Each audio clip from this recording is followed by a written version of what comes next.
दोस्तों इतिहास हम लोग जो पढ़ रहे हैं उसमें पहला हमारा क्लास है आज। कहता है क्या, इतिहास शब्द का शाब्दिक अर्थ, इतिहास शब्द का शाब्दिक अर्थ अतीत में घटित घटनाओं का अध्ययन और उनका क्रमबद्ध वर्णन है। या इसी को हम दूसरे अर्थ में बोल सकते हैं क्या, इतिहास का शाब्दिक अर्थ होता है अतीत में घटित घटनाओं का क्रमबद्ध एवं प्रमाण आधारित अध्ययन को हम क्या कहते हैं, इतिहास कहते हैं। चलिए अब देखते हैं इतिहास की परिभाषा क्या बता सकते हैं। तो हम लोग इतिहास की परिभाषा कह सकते हैं, हम लोग इतिहास की परिभाषा की बात करें तो इतिहास क्या होता है, इतिहास मानव समाज में अतीत में घटित घटनाओं, व्यक्तियों, सभ्यताओं, संस्कृतियों का प्रमाण के आधार पर क्रमबद्ध एवं वैज्ञानिक अध्ययन को क्या कहते हैं, इतिहास कहते हैं। या फिर हम दूसरे शब्दों में कह सकते हैं, इतिहास वह विषय है जिसमें अतीत की घटनाओं का अध्ययन करके यह समझा जाता है कि वे क्यों हुए, उनका क्या प्रभाव पड़ा, उनसे वर्तमान और भविष्य में क्या असर होगा। यही अध्ययन को हम क्या कहते हैं, इतिहास कहते हैं। चलिए देख लेते हैं कि इतिहास शब्द की उत्पत्ति कैसे हुई। दोस्तों इतिहास शब्द की उत्पत्ति में बहुत सारे मत अभी चलते हैं, जिनमें एक मत के अनुसार क्या कहता है, देखिए इतिहास शब्द की उत्पत्ति ग्रीक भाषा के, देखिए यहाँ पे इतिहास शब्द की उत्पत्ति ग्रीक भाषा के हिस्टोरिया से हुआ है, जिसका अर्थ अतीत में घटित घटनाओं का क्रमबद्ध व प्रमाण आधारित अध्ययन है। हिस्टोरिया शब्द का हिंदी अर्थ होता है अतीत में घटित घटनाओं का क्रमबद्ध एवं प्रमाण आधारित अध्ययन। ठीक है, ऐसे हम इतिहास शब्द की उत्पत्ति संस्कृत भाषा से हुआ है, जिसका भी अर्थ वही होता है अतीत की कहानी, यानी बीते हुए समय की कहानी। इति मतलब बीती, हास मतलब कहानी। क्या होता है, इति का अर्थ होता है, इति का अर्थ होता है बीता हुआ। क्या होता है, बीता हुआ। ठीक है, और हास का अर्थ होता है, हास का अर्थ होता है कहानी, कहानी। हिंदी में हम कहें तो इति का अर्थ होता है बीता हुआ, हास का मतलब होता है बीता हुआ कहानी। चलिए अब हम लोग देखते हैं इतिहास अध्ययन का क्या क्या स्रोत होता है। तो दोस्तों इतिहास अध्ययन का मुख्य स्रोत पुरातात्विक स्रोत होता है। पुरातात्विक स्रोत क्या क्या होता है, पुरातात्विक स्रोत किसे कहते हैं, पहले हम थोड़ा इसको देख लेते हैं।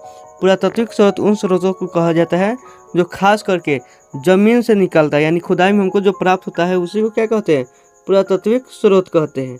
जैसे क्या क्या होता है, सिक्का खुदाई से प्राप्त होता है, मूर्तियाँ मिलता है हमको, गुफाएं, मंदिर, स्तूप बहुत सारे मिलते हैं, भवने का अवशेष, यानी कोई भवन ऐसा रहता है जो समय के साथ खत्म हो रहा हो लेकिन उसका कुछ ना कुछ अवशेष बच जाता है, वो हमको मिलता है। फिर कहता है मिट्टी के बर्तन मिलेगा। फिर कह रहा है क्या कि औजार और हथियार मिलेगा। चलिए ये तो हो गया पुरातात्विक स्रोत। दूसरा नंबर हमारा आता है साहित्य स्रोत।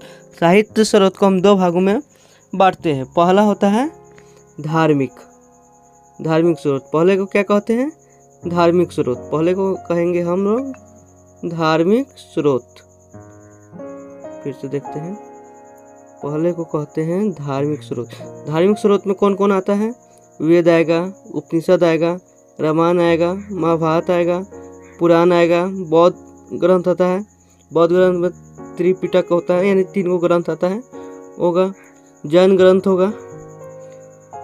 धार्मिक साहित्य के अलावा एक और साहित्य होता है जिसको कहते हैं लैखिक साहित्य। लैखिक साहित्य, लैखिक साहित्य मतलब होता है कि किसी आदमी द्वारा लिखा गया, जैसे अर्थशास्त्र किसने लिखा, चाणक्य ने, अष्टाई है, राजतरंगिणी है, संगम साहित्य है, मुद्रा राक्षस द्वारा लिखा हुआ है, हर्षचरित्र है, ये सब लैखिक साहित्य कहलाएगा। फिर आता है क्या हमारा लास्ट और सबसे महत्वपूर्ण आता है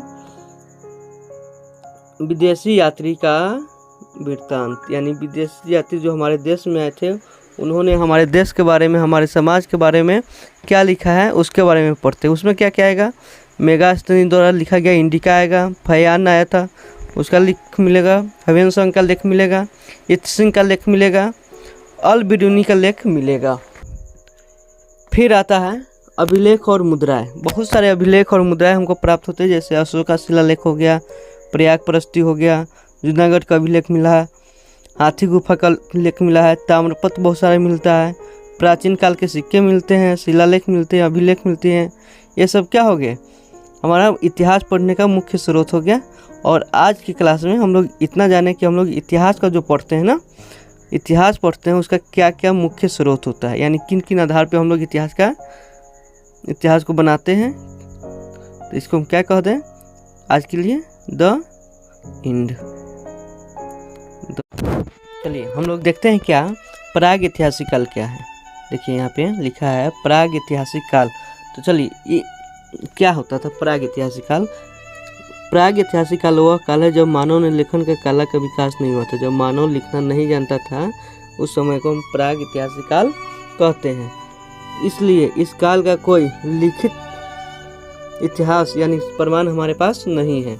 इस काल के बारे में जानकारी हम पत्थर के औजार, गुफा में बना चित्र, हड्डियों, मिट्टी के बर्तन, जीवाश्म से प्राप्त करते हैं। यह कब से कब तक था, इसका समय क्या है, जब कह रहे हैं कि मानव के उद्भव से लेकर लगभग 3000 ईसा पूर्व तक के काल को हम क्या कहते हैं, पाषाण काल यानी प्राग ऐतिहासिक काल कहते हैं। लेकिन ध्यान देने वाली बात है, यहाँ नोट लिखे हैं, नोट में क्या है कि भारत में इसकी समय अलग अलग क्षेत्रों में अलग अलग मानी गई है। क्यों?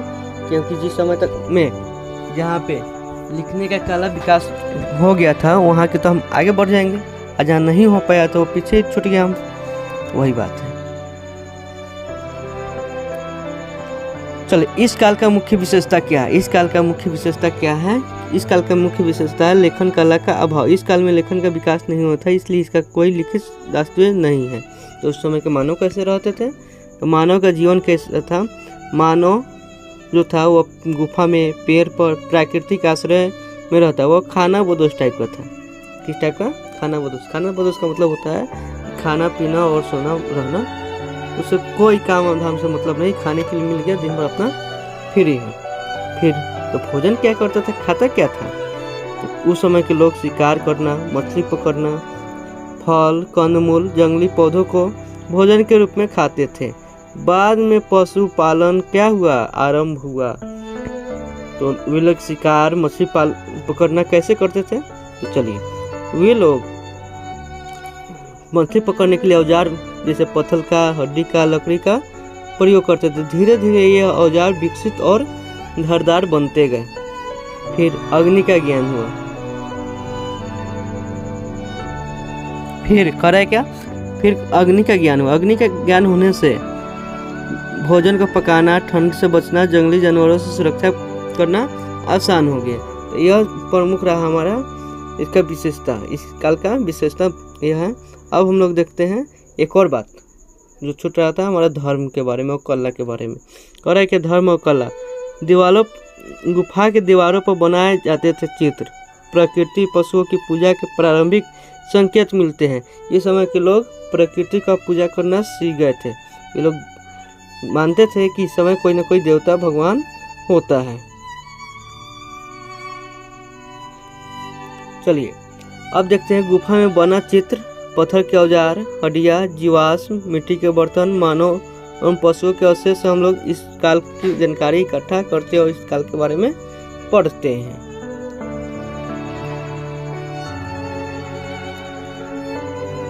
प्राग ऐतिहासिक काल को 3 वर्गों में बांटा गया है, 3 खंडों में बांटा गया। पहला है पुरापाषाण काल, दूसरा है मध्यपाषाण काल और तीसरा है नवपाषाण काल।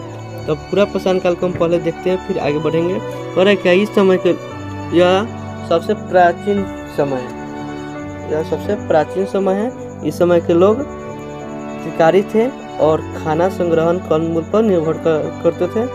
इस समय पत्थर के औजारों का प्रयोग करते थे और ये गुफाओं में रहते थे। फिर इनका समय बदला और आगे आता है हमारा मध्यपाषाण काल। मध्यपाषाण काल के लोग पुरापाषाण काल की अपेक्षा छोटे और धारदार औजारों का प्रयोग करते थे। इस समय के लोग अधिकतर शिकार और मछली पर डिपेंड थे। इसी समय पशुपालन की शुरुआत इस समय लोगों ने पशुपालन करना सीख रहे थे। इस समय पशुपालन सीख रहे थे लोग। फिर आता है हमारा नवपाषाण काल। नवपाषाण काल में क्या हुआ? नवपाषाण काल के लोग कृषि आरंभ किया, पशुपालन विकसित हुआ, अस्थायी बस्तियाँ यानी घर बना के रहने लगे, गांव की तरह रहने लगे, कस्बा बनाने लगे, समूह में रहने लगे, पहिए बनाना शुरू किए, मिट्टी का बर्तन का प्रयोग करना शुरू कर दिए। अच्छा, हम लोग को सबसे मेन बात क्या आता है कि इसका प्रमाण हमको कहाँ कहाँ मिलता है कि उस समय पूरा पाषाण काल के लोग रहते थे। देखिए सबसे मेन बात देखिए, यहाँ पे लिखा है, क्या लिखे हैं? भीमबेटका की गुफा। क्या है? भीमबेटका की गुफा से हमको चित्र मिला हुआ है। ठीक है। फिर भेंगसी वैली है, बेलन वैली है, कुरनुल कैन है। यहाँ से हमको इस समय के लोगों का प्रमाण मिलता है कि समय लोग रहते थे। फिर आता है हमारा क्या, इसका महत्व क्या है? इसका सबसे बड़ा महत्व कि इसी समय लोग शुरुआती जीवन जीना शुरू किए। फिर इसी समय कृषि, पशुपालन, पहिया, अग्नि का विकास हुआ जो आगे चल के विकसित सभ्यता का नींव रखेगा। फिर क्या कहता है कि मानव के सामाजिक सांस्कृतिक विकास प्रारंभिक जानकारी इसी काल से हमको मिलता है कि हमारे समाज का रहन सहन, खान पान, धार्मिक, राजनीतिक जीवन कैसे शुरू हुआ। चलिए आज की वीडियो में हम लोग को देखना है आदि ऐतिहासिक काल। प्राग ऐतिहासिक काल के बाद आदि ऐतिहासिक काल आता है। इसमें क्या कह रहा है? इसमें होता है क्या है? आदि ऐतिहासिक काल वह काल है जिसमें मानव लेखन कला का विकास कर लिया था। देखिए मानव ने इसमें लेखन कला का विकास कर लिया था। और प्राग ऐतिहासिक काल में लेखन कला का विकास नहीं हुआ था। लेकिन इस काल का लिपि पूरी तरह पढ़ा नहीं जा सकता है। जो भी लिखा गया है उसको हम पूरी तरह भी पढ़ नहीं सके हैं। लिखित जो हमारा साक्ष्य है बहुत ही कम है।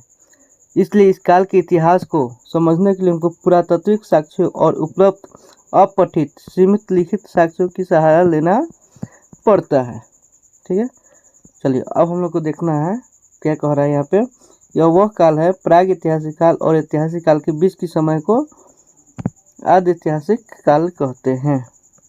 इसको दूसरे भाषा में आदि ऐतिहासिक काल या संक्रमण की अवस्था भी कहते हैं। याद रखना है, संक्रमण की अवस्था भी कहते हैं। इसका काल अवधि 3000 ईसा पूर्व 3000 BC से 600 BC तक है। 600 BC तक है क्या? आदि ऐतिहासिक काल। इस आदि ऐतिहासिक काल, इसी में हमारा वैदिक काल स्टार्ट हो जाएगा। कब? 1500 BC में। 1500 BC में हमारा आदि ऐतिहासिक काल वैदिक काल स्टार्ट होगा। चलिए अब देखते हैं इसका मुख्य विशेषता क्या क्या था। क्या कह रहा है? इसका प्रमुख विशेषता में है लेखन कला का विकास। इस काल में लिपियों का प्रयोग आरंभ हो चुका था। कुछ लिपि आज भी पूरी तरह पढ़ा नहीं जा सके, लेकिन कुछ पढ़ा गया है। नए सभ्यताओं का विकास, सुव्यवस्थित नगर का निर्माण हुआ, चौड़ी सड़कें, नालियाँ, योजनाबद्ध बस्तियाँ का विकास हुआ। कृषि, पशुपालन, कृषि उन्नत हुई, गेहूँ, जौ आदि की खेती होने लगी। गाय, बैल, भैंस, बकरी जैसे पशु पाले जाते थे इस समय। और व्यापार और उद्योग, आंतरिक एवं बाहरी व्यापार का विकास हुआ। धातुओं, मनके, मिट्टी के बर्तन और वस्त्रों का निर्माण इस समय में शुरू हुआ।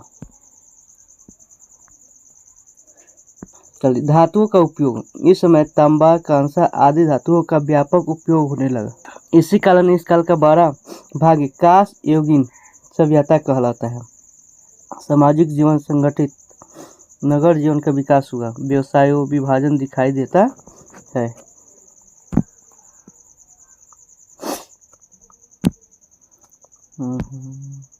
अब हमारा आता है आदि ऐतिहासिक काल का अध्ययन का मुख्य स्रोत क्या क्या है। तो मुख्य स्रोत में है हमारा नगरों का उस समय का अवशेष है,